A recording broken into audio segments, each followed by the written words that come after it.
For every opinion or belief someone may hold, there will be another party who just as strongly oppose that idea. Both sides usually claim to sit with the best arguments, the real facts, and the correct worldview, and ironically, both sides regard the other as being indoctrinated, blind to the obvious and outright stupid. Most people only expose themselves to information that matches their own worldview. It is uncomfortable to do otherwise. Still, we would like to give you some surprising information about Islam. We also urge you to look further than only mainstream media, and if you can find the time for it, read the Quran yourself. To get you started, we'd like to present you 3 things you probably did not know about Islam.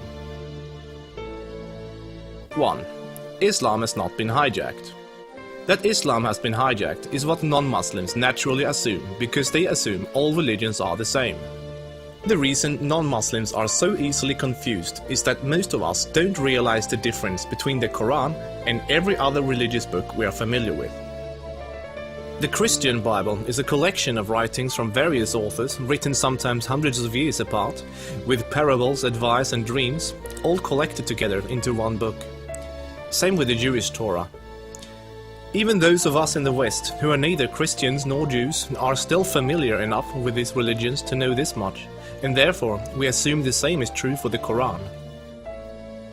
But the Quran is only one book written by one man in his own lifetime. It is meant to be taken literally, and it is not full of symbolism or vague analogies. It is mostly direct commands. Of course, the Quran contains contradictory statements, just like other religious books. But the Quran itself provides the reader with a way to know what to do with the contradictions.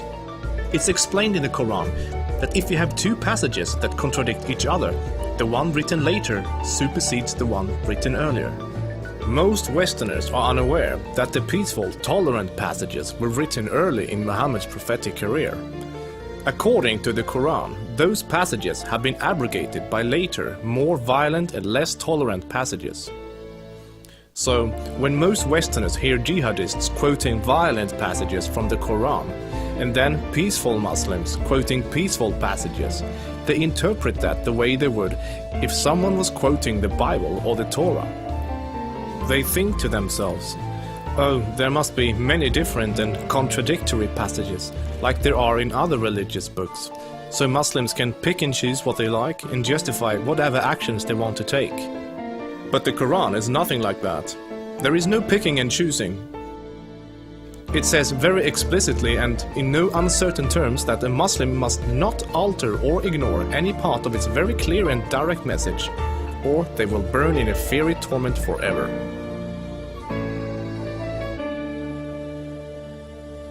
2. Striving to institute worldwide Sharia law is a religious duty. Many people don't realize how politically oriented Islam is at its core. In fact, Islam is less of a religion than it is a religious ideology.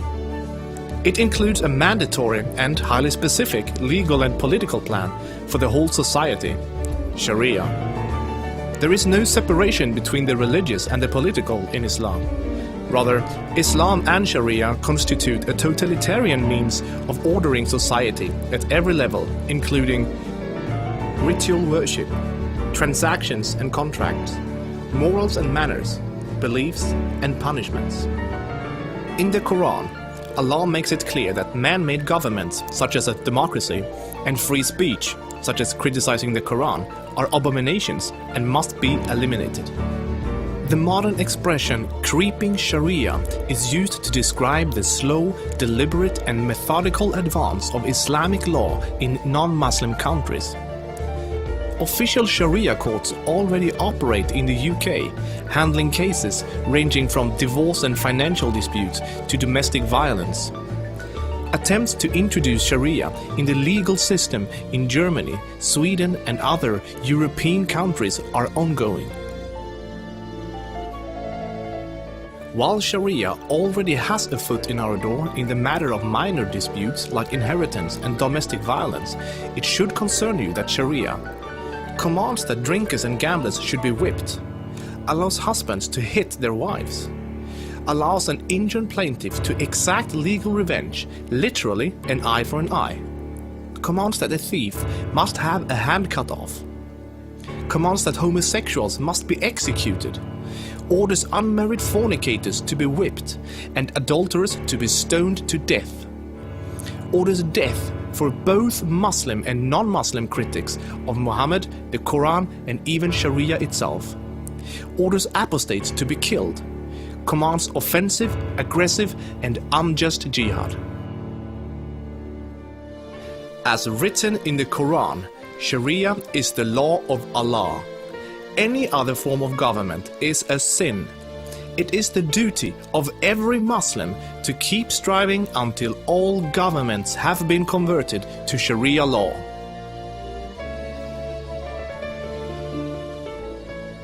Three, Muslims are allowed to deceive non-Muslims if it helps Islam.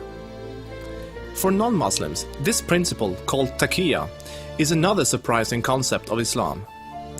While most other religions speak highly of truthfulness, the Quran instructs Muslims to lie to non-Muslims about their beliefs and their political ambitions to protect and spread Islam. There are many examples of today's Islamic leaders saying one thing in English for the Western press and then saying something entirely different to their own followers in Arabic a few days later. Deceiving the enemy is always useful in war, and Islam is at war with the non-Islamic world until the whole world follows Sharia law. All non-Muslims living in non-Islamic states are therefore enemies. So deceiving Westerners is totally acceptable, even encouraged, if it can forward the goals of the spread of Islam. As a recent example, the Islamic American Relief Agency was seemingly raising money for orphans, but in fact giving the money to terrorists. They deceived good-hearted Western infidels into giving money to organizations that were actively killing Western infidels. Do the research yourself, this is not an isolated case. Islam as a religion of peace. Muslim organizations worldwide often declare that Islam is a religion of peace. But what does that really mean? It seems easy for a Muslim to quote a peaceful verse from the early parts of the Quran, while, by following the principle of taqiyya, neglecting to mention the fact that it has been officially abrogated by later, more violent verses. According to the Quran, the world will be at peace only when Islam and Sharia reign in every country, and never until then. This is why every Muslim can truthfully say that Islam is a religion of peace. If any of these points took you by surprise, then there is surely much more you still don't know.